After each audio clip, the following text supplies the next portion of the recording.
Halo, selamat datang kembali di channel United Identity, channelnya fans Manchester United yang selalu berpikir logis dan sistematis. Berpikir logis tetap, sistematis tetap, tapi kalau udah kalah ya mau ngomong apa gitu ya. Jadi mau coba kasih review, tapi ya kalau kalah lemes juga gitu. Apalagi kalahnya nih di game pertama di pekan Liga Inggris kan. Jadi kalau mau nunggu ngebalesnya gitu dari bulian fans lain gitu kayaknya lama banget. Nunggu sampai seminggu lagi nih. Ya kan? Sampai pertandingan nanti lawan Liverpool. Cuman ya kalau dibilang nyesek sih pertandingannya nyesek gitu loh. Nanti kan gue coba bahas gitu ya. Apalagi golnya di menit-menit terakhir gitu kan, dengan kesalahan yang selalu diulang-ulang. Nah, jadi tadi sih mungkin kalau gue bilang hampir sesuai dengan apa yang gue bilang kemarin di preview ya. Kan gue udah bilang, gue sih maunya ya dengan komposisi yang Zirkzee ada sebagai striker.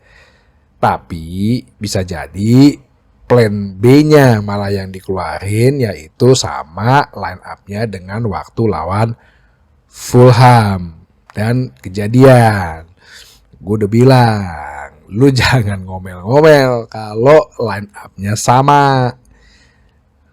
Terjadilah line up yang sama kan. Kiper Onana, kanan Mazraoui, kiri Dalot, tengahnya Maguire sama Lisandro Martinez, back tengahnya, terus dengan 4-2-3-1, dua gelandangnya itu Casemiro sama Maino, tengahnya si depan nomor 10-nya Mason Mount, kanannya Amad Diallo yang ibunya baru meninggal ya. Kita coba doakan aja supaya tetap strong dia. Terus kirinya Marcus Rashford, strikernya false nine dengan Bruno Fernandes. Kan gue udah bilang Brighton ini tim yang cukup kompak gitu ya, compact gitulah ya. Dan dia kan termasuk klub bola science football nih yang secara game plan-nya, secara blueprint permainannya tuh udah dari kemarin-kemarin sih begitu gitu loh. Dengan position football, build up play-nya, terus dia 4-5-1, sayapnya kiri kanan khususnya di kiri ya ada Mitoma itu bagus banget. Terus ada penyerang mantan striker United yang memang dari dulu sih zaman kita mungkin nikmatin Welbeck tuh emang oportunis gitu loh. Striker oportunis, secara skill sih biasa-biasa aja, nggak bagus malah. Nah, game plan dengan yang pernah gue bilang dengan mid block, di mana si Mason Mount itu berperan sebagai pressure, itu berjalan baik game plan-nya, konsisten ya. Jadi kalau ada yang gue nggak ngerti ya, ngetolol-tololin lah apa maksudnya, lu mungkin nggak ngeliat ya pertandingannya, atau lu mungkin lu salah cari literasi gitu ya. Game plan-nya berhasil gitu loh. Si babak pertama Brighton itu cuman one shot on goal ya, itu yang gol gitu. Sisanya tuh banyakan kita gitu loh. Terus apa namanya? Gue masih bingung juga gitu, masih ada yang tololin. Terus ya kan tujuannya satu. Sebenarnya kan dengan mid block itu kan Brighton tuh nggak banyak serangan ke daerah pertahanan kita gitu. Ujung-ujungnya mereka stop di situ, stop di tengah-tengah. Ya kemarin kalau kita nggak main dengan cara gitu, Onana dapat banyak shot, lu semua ngomel-ngomel. Sekarang giliran pakai sistem mid block pada ngomel-ngomel lagi, ya kan? Kenapa sih begitu? Ya kan itu kan udah pernah gue jelasin bahwa satu, kita untuk menjaga Casemiro yang sebagai DM dia udah nggak gesit. Tadi itu Maino tuh lebih banyak runningnya dibandingin Casemiro. Ya mungkin itu instruksi supaya Casemiro nggak cepet capek gitu loh. Dan itu yang pernah gue bilang juga bahwa mengapa kita butuh Manuel Ugarte yang secara ball carrier bagus, recovery balls-nya bagus, dan masih muda, speed-nya juga masih bagus ya.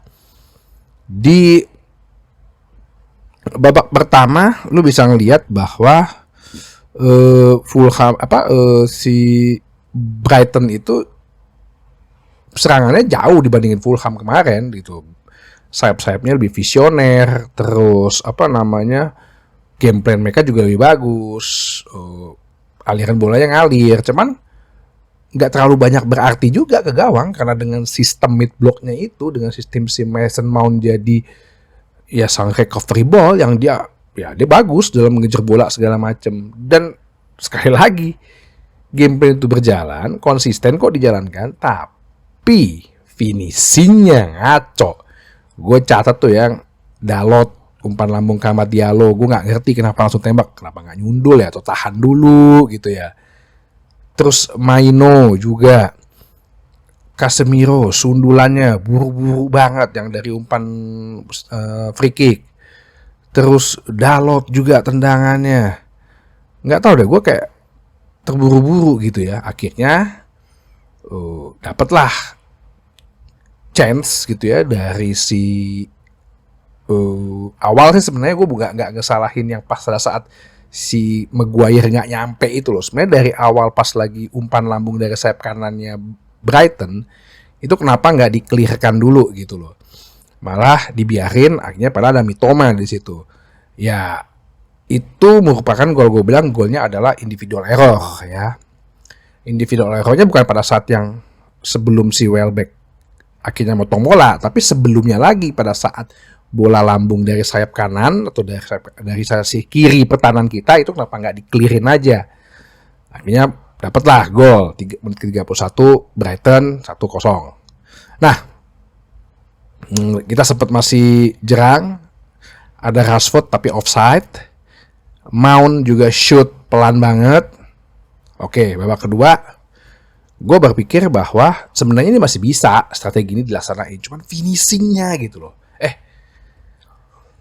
Terus yang babak kedua Zirkzee dimasukin. Oke, mungkin denger kali ya omelan-omelan para netizen gitu yang nggak ngerti lah, gue nggak ngerti lah. Mungkin mereka cuma ngertinya kenapa sih Zirkzee nggak dipasang gitu ya. Oke, tapi ujung-ujungnya apa? Kita jadi open play. Dan lo kalau lihat begitu Zirkzee masuk, Brighton itu jadi bisa ngontrol pertandingan. Dari kiper bola itu ke tengah enak banget, nggak ada yang ngepres. Karena Zirkzee mungkin tipenya lebih ke flamboyan ya, bukan nggak ini. Dia mungkin kalau bawa bola oke, nempel bisa speed, tapi kalau dia untuk visioner dia dalam defensif, kayaknya ya Mason Mount masih lebih bagus gitu loh. Nah, terus akhirnya justru beralah Brighton. Kita babak pertama bisa unggul possession football gitu ya, jauh ya 55-45. Akhirnya Brighton bisa ngontrol pertandingan. Kita jadi mengandalkan serangan balik aja gitu loh. Terus akhirnya dapatlah gol yang di menit ke-60 dari Amad Diallo gitu ya. Yang dimana umpan dari Marzawi, dia masuk, cut in, dan seharusnya sih gue rasa Amad akan sering banyak melakukan yang kayak begini-begini nih. Gol. Sempat terjadi lagi gol, ada serangan yang udah bagus dari Amad sodorin ke Bruno, terus umpan ke menyusur ya. Sebenarnya sih ya gue nggak ngerti juga nih. Ya emang offside. Tapi kenapa sih Garnacho gak nendang ke tiang deket ya? Malah dia nendangnya ke tengah-tengah ya. Jadi sudah ada si Zirkzee kan sebenarnya apa ya? Dia refleks gitu sebagai seorang striker, dia gidiin lututnya, akhirnya offside. Dan sekali lagi terjadilah menit-menit akhir yang dimana kesalahan pemain back, terus 3-4 pemain diem, si Dalot hilang posisi, mestinya dia di back carry nggak ada, tidak ada yang mengomandoin. Nah, cuman dari pertandingan ini mungkin banyak pertanyaan-pertanyaan yang ya para kaum mending sama kenapa-kenapi gitu ya. Kenapa sih pakai false nine? Tadi gue bilang, kita butuh pressure. Kita nggak ada gelandang bertahan yang seperti Ugarte yang menurut gue itu bisa menggantikan perannya Casemiro. Itu yang pertama. Terus kedua, kenapa sih Bruno diganti sama Scott McTominay? Karena begini, pada saat udah menit-menit terakhir udah nggak butuh lagi kreativitas gitu loh, udah butuh orang banyak aja di kotak penalti, siapa yang dapat udah open play banget, udah terekam lah istilahnya gitu loh ya. Jadi ya walaupun pas keluar Bruno kayak agak-agak senyum gitu, kok kenapa gue gitu ya, cuman ya itu kan keputusan pelatih gitu loh. Lu kan gini, lu itu akan bilang berhasil strateginya kalau menghasilkan kan. Tapi kalau strateginya itu tidak menghasilkan apa-apa malah kalah, makanya lo ngomel-ngomel gitu loh. Kan hasil di mana-mana yang lihat kan. Itu strategi itu masalah pilihan gitu loh, ya. Terus yang satu lagi apa namanya? Zirkzee juga sebenarnya kalau menurut gua sih waktu pas babak kedua itu nggak harus cepet-cepet masuk gitu loh. Menurut gua lebih baik si Rashford diganti Garnacho, karena terbukti kan setelah Garnacho masuk barulah muncul gol itu. Nah itu yang gue bilang. Cuman tadi barusan gue lihat di MU channel ya, bahwa si Mount sebenarnya bisa lanjut di babak kedua, cuman dia ada isu sedikit, takut cedera, ditarik, makanya Zirkzee lah keputusannya gitu loh. Dan menurut gue juga ya Rashford tuh harusnya diganti. Nah ini yang menurut gue juga gini loh, gue juga tidak menjadi pembela Ten Hag mati-matian gitu ya. Gue juga ada kritik sih mengenai Ten Hag.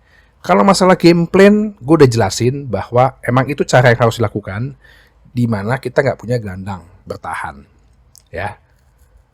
Cuman pertanyaan gue untuk manajemen Ineos dan Ten Hag, ya udah, lu selesain lah masalah Ugarte gitu loh. Atau kalau emang Ugarte masih berlarut-larut, kenapa lo nggak langsung ke Amrabat aja gitu loh, biar kita bisa main dengan striker murni nih, biar kita nggak main false nine lagi gitu loh. Ini kan kita main false nine karena kita tidak punya DM yang cepet, kita tidak punya DM yang punya tenaga kenceng. Itu problemnya. Jadi kalau lo coba mikir dulu ya, nanya deh ke sharing deh ke teman-teman atau siapa gitu, kenapa sih main false nine itu. Nah makanya gue kritik juga Ineos, ya selesain lah urusan Ugarte. Kalau memang Ugarte masih berlarut-larut, ya Sofyan Amrabat lah. Udah, kan dia udah tahu juga, dan menurut gue usianya juga masih muda, 27 kan, kemarin baru ulang tahun gitu. Nah terus kedua, kritik kepada Ten Hag, gue juga harus kritik kepada Ten Hag. Gue juga bukan pembela sejati Ten Hag gitu loh. Pertama, masalah bikin gol. Ini kan udah masalah dari tahun lalu ya. Permasalahan membikin gol. Masa apa lu nggak menyelesaikan masalah ini? Ya. Finishing. Apa lu nggak ada latihan finishing Ten Hag? Ada kok, gue baca tuh, lo baca aja lo googling aja deh, finishing for football player gitu. Banyak kok teknik-tekniknya gitu loh. Kenapa sih lu nggak melakukan finishing itu gitu, latihan. Porsi latihan finishing lu. Kemampuan finishing, shooting drill, shooting ada yang pelan. Kalau memang mau main false nine, ya latihlah para penyerang-penyerang itu, second linernya. Kenapa perendangannya selalu ke atas melulu, ya Casemiro, latihlah. Men, lu jangan Ten Hag. Gue tahu game plan lu emang oke game, tapi tetap aja sepak bola tuh usah mencetak gol gitu loh. Offside. Lo tahu kita offside berapa pertandingan tadi? 6.